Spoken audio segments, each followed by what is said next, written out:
السلام علیکم ورحمۃ اللہ وبرکاتہ۔ الحمد للہ رب العالمین والصلاة والسلام علی سید المرسلین، اما بعد فاعوذ باللہ من الشیطان الرجیم، بسم اللہ الرحمن الرحیم۔ برادران عزیز و معزز خواتین، آج کی اس نشست میں سورۃ ابراہیم کی آیت نمبر 7 سے آیت نمبر 11 تک تمام آیات کا ترجمہ و تفسیر پیش کرنے کی سعادت حاصل کی جائے گی۔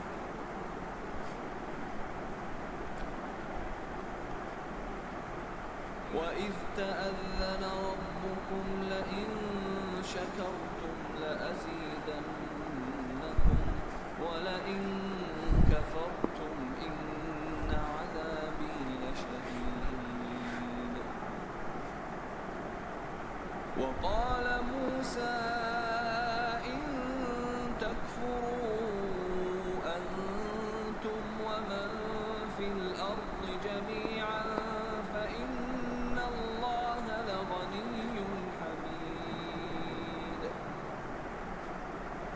أَلَمْ يَأْتِكُمْ نَبَأُ الَّذِينَ مِن قَبْلِكُمْ قَوْمِ نُوحٍ وَعَادٍ وَثَمُودَ وَالَّذِينَ مِن بَعْدِهِمْ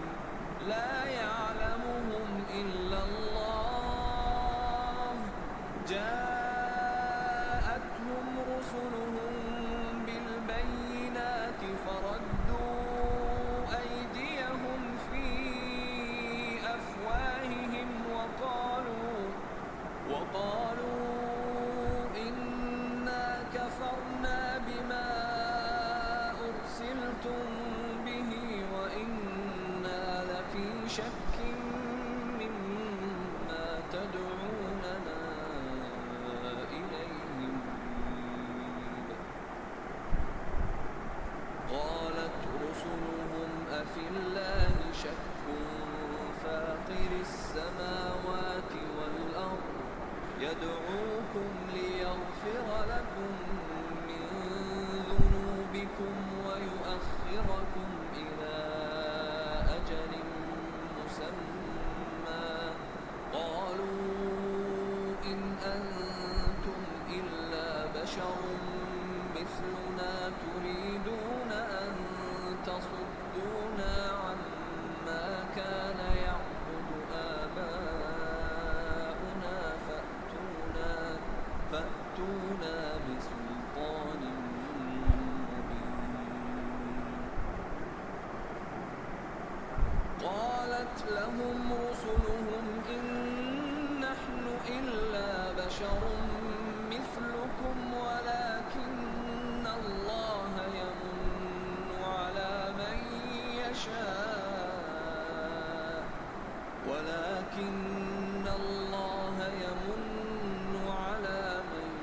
يَشَاءُ مِنْ عِبَادِهِ وَمَا كَانَ لَنَا أَن نَّأْتِيَكُم بِسُلْطَانٍ إِلَّا بِإِذْنِ اللَّهِ وَعَلَى اللَّهِ فَلْيَتَوَكَّلِ الْمُؤْمِنُونَ۔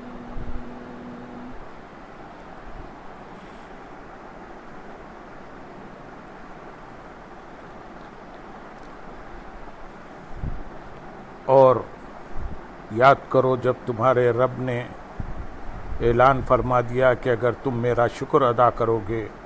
تو میں تمہیں اور زیادہ عطا کروں گا، اور اگر تم ناشکری کرو گے تو میرا عذاب سخت ہے۔ اور موسیٰ نے فرمایا، اے لوگو، اگر تم اور زمین میں جتنے لوگ ہیں سب ناشکرے ہو جاؤ تو بے شک اللہ بے پرواہ خوبیوں والا ہے۔ اگر تم میرا شکر ادا کرو گے تو میں تمہیں اور زیادہ عطا کروں گا۔ حضرت موسیٰ علیہ السلام نے اپنی قوم سے فرمایا، اے بنی اسرائیل، یاد کرو جب تمہارے رب نے اعلان فرما دیا کہ اگر تم اپنی نجات اور دشمن کی ہلاکت کی نعمت پر میرا شکر ادا کرو گے اور ایمان و عمل صالح پر ثابت قدم رہو گے تو میں تمہیں اور زیادہ نعمتیں عطا کروں گا۔ اور اگر تم کفر و معصیت کے ذریعے میری نعمت کی ناشکری کرو گے تو میں تمہیں سخت عذاب دوں گا۔ اس آیت سے معلوم ہوا کہ شکر سے نعمت زیادہ ہوتی ہے۔ شکر کی حقیقت یہ ہے کہ نعمت دینے والے کی نعمت کا اس کی تعظیم کے ساتھ اعتراف کرے اور نفس کو اس چیز کا عادی بنائے۔ یہاں ایک باریک نقطہ یہ ہے کہ بندہ جب اللہ تعالیٰ کی نعمتوں اور اس کی طرح طرح کے فضل و کرم اور احسان کا مطالعہ کرتا ہے تو اس کے شکر میں مشغول ہوتا ہے۔ اس سے نعمتیں زیادہ ہوتی ہیں اور بندے کے دل میں اللہ تعالیٰ کی محبت بڑھتی چلی جاتی ہے۔ یہ مقام بہت برتر ہے اور اس سے اعلیٰ مقام یہ ہے کہ نعمت دینے والے کی محبت یہاں تک کہ غالب ہو جائے کہ دل کا نعمتوں کی طرف میلان باقی نہ رہے۔ یہ مقام صدیقوں کا ہے۔ آیت کی مناسبت سے یہاں شکر اور ناشکری سے متعلق چند احادیث بیان کی جائیں گی۔ نمبر 1، حضرت عبداللہ بن مسعود رضی اللہ تعالیٰ عنہ سے روایت ہے، سرکار دو عالم صلی اللہ علیہ وسلم نے ارشاد فرمایا، جسے شکر کرنے کی توفیق ملی وہ نعمت کی زیادتی سے محروم نہ ہوگا، کیونکہ اللہ تعالیٰ نے ارشاد فرمایا ہے، اگر تم میرا شکر ادا کرو گے تو میں تمہیں اور زیادہ عطا کروں گا۔ جسے توبہ کرنے کی توفیق عطا ہوئی وہ توبہ کی قبولیت سے محروم نہ ہوگا، کیونکہ اللہ تعالیٰ نے ارشاد فرمایا ہے، اور وہی ہے جو اپنے بندوں سے توبہ قبول فرماتا ہے۔ دوسری حدیث حضرت نعمان بن بشیر رضی اللہ تعالیٰ عنہ سے روایت ہے، حضور اقدس صلی اللہ علیہ وسلم نے ارشاد فرمایا، جو تھوڑی نعمتوں کا شکر ادا نہیں کرتا وہ زیادہ نعمتوں کا بھی شکر ادا نہیں کرتا، اور جو لوگوں کا شکر ادا نہیں کرتا وہ اللہ تعالیٰ کا بھی شکر ادا نہیں کرتا، اور اللہ تعالیٰ کی نعمتوں کو بیان کرنا شکر ہے اور انہیں بیان نہ کرنا ناشکری ہے۔ تیسری حدیث حضرت حسن رضی اللہ تعالیٰ عنہ فرماتے ہیں، مجھے یہ حدیث پہنچی ہے کہ اللہ تعالیٰ جب کسی قوم کو نعمت عطا فرماتا ہے تو ان سے شکر ادا کرنے کا مطالبہ فرماتا ہے۔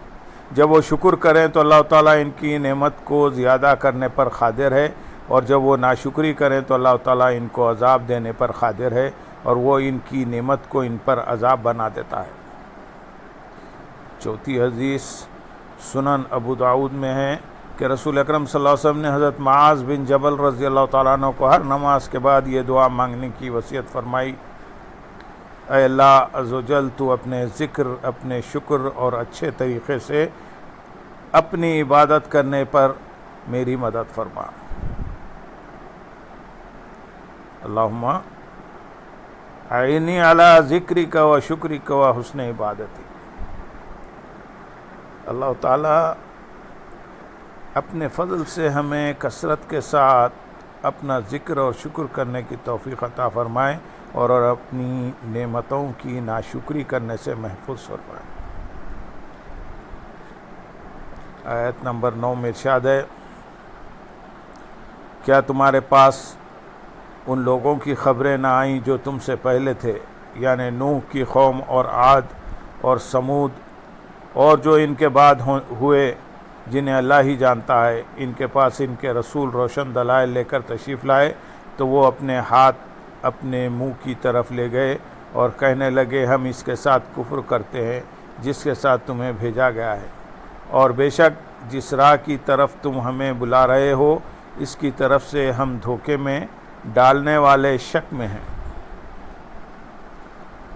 کیا تمہارے پاس ان لوگوں کی خبریں نہ آئیں جو تم سے پہلے تھے؟ اس آیت سے مقصود یہ ہے کہ حضور اقدس صلی اللہ علیہ وسلم سابقہ قوموں کی ہلاکت و بربادی کے واقعات سے اپنی امت کو ڈرائیں تاکہ وہ عبرت حاصل کریں۔ حضرت نوح علیہ السلام کی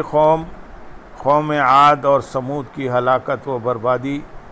کے واقعات سورہ اعراف اور سورہ ہود میں گزر چکے ہیں،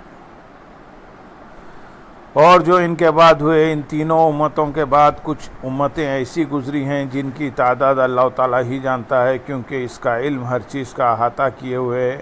ہمیں ان کے بارے میں اصلاً کوئی خبر نہیں پہنچی۔ تو وہ اپنے ہاتھوں کو اپنے منہ میں لے گئے۔ حضرت عبداللہ بن مسعود رضی اللہ تعالیٰ عنہ اس آیت کی تفسیر میں فرماتے ہیں کہ وہ غصے میں آ کر اپنے ہاتھ کاٹنے لگے۔ حضرت عبداللہ بن عباس رضی اللہ تعالیٰ عنہ نے فرمایا کہ انہوں نے کتاب اللہ سن کر تعجب سے اپنے منہ پر ہاتھ رکھے، غرض یہ کوئی نہ کوئی انکار کی ادا تھی۔ آیت نمبر 10 میں ارشاد ہے، ان کے رسولوں نے فرمایا کیا اس اللہ کے بارے میں شک ہے جو آسمان اور زمین کا بنانے والا ہے؟ وہ تمہیں بلاتا ہے تاکہ تمہارے گناہوں کو بخش دے اور ایک مقررہ مدت تک تمہیں مہلت دے۔ انہوں نے کہا تم تو ہمارے جیسے آدمی ہو، تم چاہتے ہو کہ ہمیں ان سے روک دو جن کی ہمارے باپ دادا عبادت کرتے رہے، تو تم کوئی واضح دلیل لے کر آؤ۔ اس آیت کا خلاصہ یہ ہے کہ سابقہ قوموں کے رسولوں علیہم السلام نے انہیں جواب دیتے ہوئے فرمایا کیا تم اس اللہ تعالیٰ کی توحید کے بارے میں شک کر رہے ہو جو زمین و آسمان کا خالق ہے؟ یہ شک کیسے کیا جا سکتا ہے جبکہ اللہ تعالیٰ کی وحدانیت کی عقلی اور نقلی دلیلیں تو انتہائی ظاہر ہیں۔ وہ تمہیں اطاعت اور ایمان کی طرف بلاتا ہے تاکہ جب تم ایمان لے آؤ تو حقوق العباد کے علاوہ تمہارے سابقہ گناہوں کو بخش دے اور تمہاری مقررہ مدت پوری ہونے تک تمہیں عذاب کے بغیر زندگی کی مہلت دے۔ قوموں نے جواب دیا تم تو ظاہر میں ہمیں اپنی مثل معلوم ہوتے ہو، پھر کیسے مانا جائے کہ ہم تو نبی نہ ہوئے اور تمہیں یہ فضیلت مل گئی؟ تم اپنی باتوں سے یہ چاہتے ہو کہ ہم ان بتوں کی عبادت کرنے سے رک جائیں جن کی ہمارے باپ دادا عبادت کرتے رہے ہیں؟ تم کوئی واضح دلیل لے کر آؤ جس سے تمہارے دعوے کی صحت ثابت ہو۔ ان کا یہ کلام عناد اور سرکشی کی وجہ سے تھا، اور باوجود یہ کہ انبیاء اکرام علیہ السلام نشانیاں لا چکے تھے، معجزات دکھا چکے تھے، پھر بھی انہوں نے نئی دلیل مانگی اور پیش کیے ہوئے معجزات کو کالعدم قرار دیا۔ آیت نمبر 11 میں ارشاد ہے ان کے رسولوں نے ان سے فرمایا ہم تمہارے جیسے ہی انسان ہیں، لیکن اللہ اپنے بندوں میں سے جس پر چاہتا ہے احسان فرماتا ہے، اور ہمیں کوئی حق نہیں کہ ہم اللہ کے حکم کے بغیر کوئی دلیل تمہارے پاس لے آئیں، اور مسلمانوں کو اللہ ہی پر بھروسہ کرنا چاہیے۔ آیت کا خلاصہ یہ ہے کہ جب کافروں نے اپنے رسولوں علیہم السلام سے یہ کہا کہ تم تو ہمارے جیسے آدمی ہو، تو رسولوں علیہم السلام نے انہیں جواب دیا اچھا یہی مانو کہ ہم واقعی تمہارے جیسے ہی انسان ہیں، لیکن اللہ تعالیٰ اپنے بندوں میں سے جس پر چاہتا ہے احسان فرماتا ہے، اور نبوت اور رسالت کے ساتھ اسے برگزیدہ کرتا ہے، اور اس منصب عظیم کے ساتھ مشرف فرماتا ہے، اور ہمیں کوئی حق نہیں کہ نبوت اور رسالت کے منصب پر فائز ہونے کی وجہ سے اللہ تعالیٰ کے حکم کے بغیر ہم اپنی صداقت پر دلالت کرنے والی کوئی دلیل اور معجزہ تمہارے سامنے لے آئیں، اور مسلمانوں کو اللہ تعالیٰ ہی پر بھروسہ کرنا چاہیے، وہی دشمنوں کے شر دور کرتا اور اس سے محفوظ رکھتا ہے۔ اللہم صلی علی سیدنا محمد وعلی آل سیدنا محمد وبارک وسلم، وآخر دعوانا ان الحمدللہ رب العالمین۔ سبحان